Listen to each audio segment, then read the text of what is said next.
Pak Anies Baswedan ketika dikonfirmasi tentang sikapnya jika menang Pilpres tahun depan. Apakah akan mendukung organisasi yang dilarang pemerintah, misalnya FPI? Awas tipu muslihat kadrun, pura-pura ogah dukung Prabowo, lebih condong ke Anies. Yakin gak nyesel Drun? Biasanya ente pada dukung yang dana nasbungnya gede. Ketemu dengan MS Takban, DPP, PBB, dan seluruh PAC, anak cabangnya semuanya adalah keputusan DPP adalah ke Prabowo. Kalau mau menang di 2024, itu harus bisa meraih setidaknya 1/4 dari pendukung Jokowi. Otomatis kelompok ini yang seberangan dengan kelompok-kelompok kanan, otomatis ini harus disembunyikan dulu. Halo, selamat datang di channel Redaksi Jurnal bersama JJ.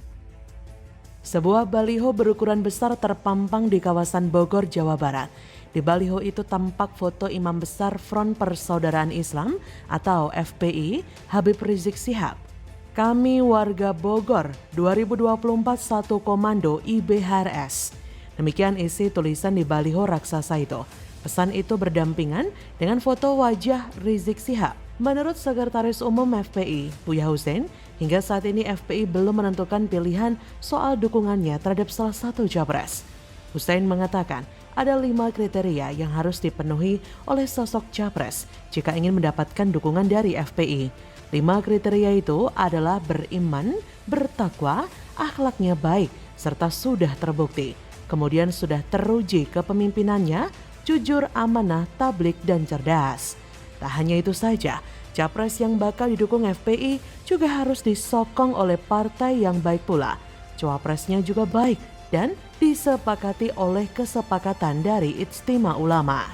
Kata dia lebih lanjut, sejauh ini baru Anies Baswedan yang memenuhi 3 kriteria dari 5 kriteria yang diberikan FPI, di mana Anies harus memiliki cawapres yang baik dan melewati kesepakatan Ijtima Ulama jika ingin memperoleh tiket dukungan FPI. Meski demikian, Hussein mengatakan sampai saat ini belum pasti kapan Ijtima Ulama bakal digelar. Sementara saat disinggung mengenai FPI bakal memberikan dukungan kembali kepada Prabowo Subianto di Pilpres beberapa tahun lalu, dengan tegas Hussein menolak. Menurut dia, hal itu lantaran Prabowo Subianto tidak memenuhi 5 kriteria yang diberikan oleh FPI. Nah, saat disinggung lebih jauh soal kekecewaan FPI lantaran Prabowo masuk dalam kabinet Presiden Joko Widodo, Hussein pun menampiknya. Ia mengaku jika FPI tidak kecewa dengan pilihan Prabowo bergabung dengan kabinet Jokowi.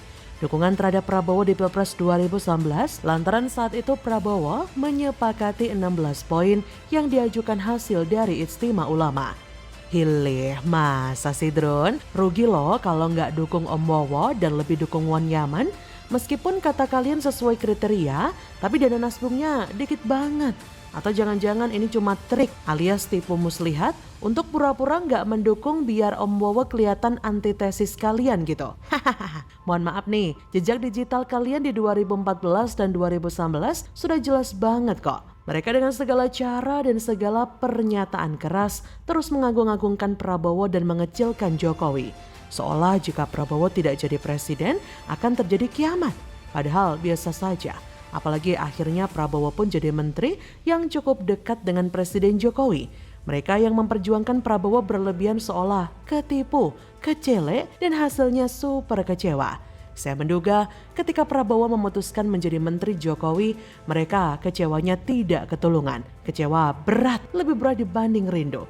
Lebih berat dibanding patah hati diputusin pacar yang sedang sayang-sayangnya. Hahaha. Tapi kadrun-kadrun pecinta nasbung tetap tidak bisa move on. Mereka pasti tetap akan merapat kepada bohir yang bercuan gede karena hanya itu yang mereka inginkan dan bakal mereka bela. Penulis penasaran ya kira-kira PA212 karena FPI sudah dilarang akan memberikan dukungannya kepada siapa? Mendukung Ganjar kah? Rasanya sih nggak mungkin ya. PDIP dan PA212 sepertinya tidak di pihak yang sama. Mereka cenderung bertentangan. Penulis kira PA212 akan mendukung Prabowo dan tidak akan mendukung Anies. Kenapa nggak dukung Anies? Katanya sih Anies sedang mengalami penjagalan dan tidak akan mendapatkan tiket pilpres. Padahal jika memang mendukung Anies, beri dukungan dong untuk lepas dari yang mereka anggap penjagalan itu. Sepertinya PA212 dan gerombolan kadrun realistis melihat kekuatan politik Anies paling lemah di antara bakal capres lainnya. Jadi paling mungkin mendukung Prabowo walaupun pernah mengecewakan mereka. Dan kalau dilihat-lihat, sampai detik ini para kadrun itu juga belum menentukan siapa capres yang mereka dukung. Jadi, bagaimana menurut Anda?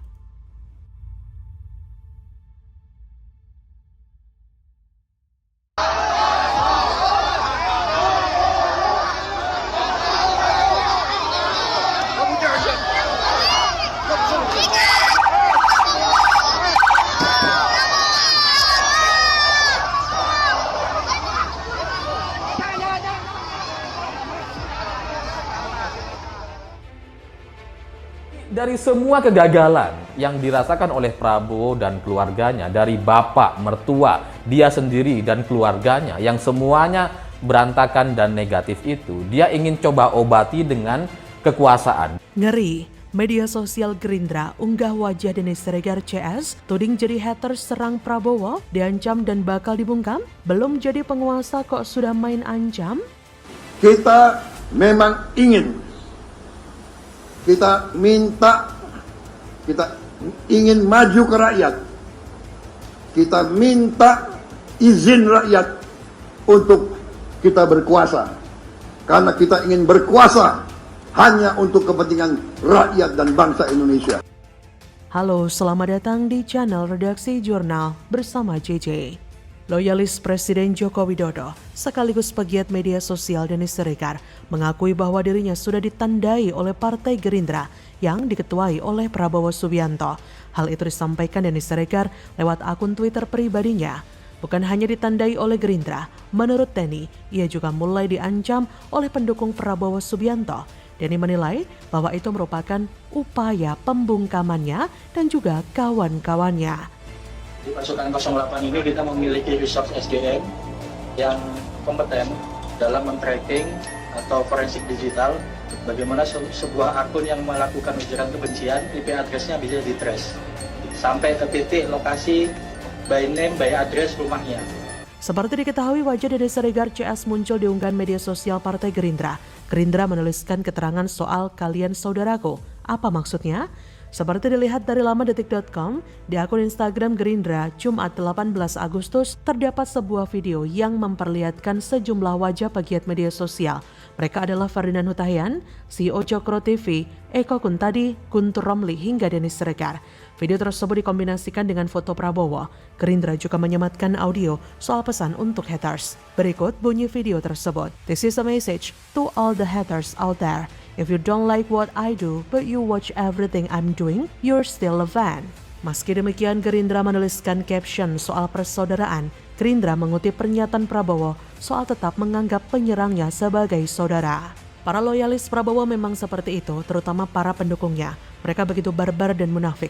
Di balik kebaikannya ada niat busuk untuk menyerang dan menjatuhkan lawannya. Bahkan Denny Siregar pernah menyoroti bagaimana para pendukung Prabowo Subianto yang bernama Pasukan 08. Diketahui kelompok Prabowo untuk Presiden ke-8 atau Pasukan 08 mendeklarasikan dukungan kepada Ketum Partai Gerindra Prabowo Subianto di Pilpres 2024. Kelompok ini bakal berfokus menjaga kondusivitas isu Prabowo di media sosial.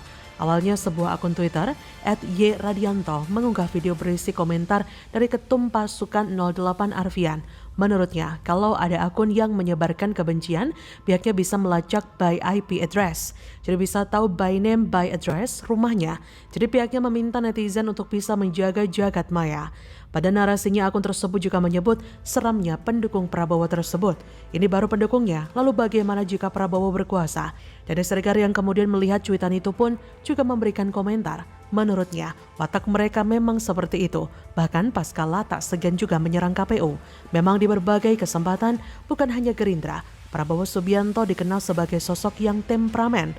Yang sudah jadi korban adalah para aktivis, mahasiswa, para politisi P3, bahkan para peserta Ijtima Ulama. Walaupun saya bukan saksi langsung, tapi saya percaya informasi-informasi akurat yang menunjukkan temperamen Prabowo tinggi. Bahkan semasa aktif di militer dulu, Prabowo dikenal sebagai sosok yang otoriter.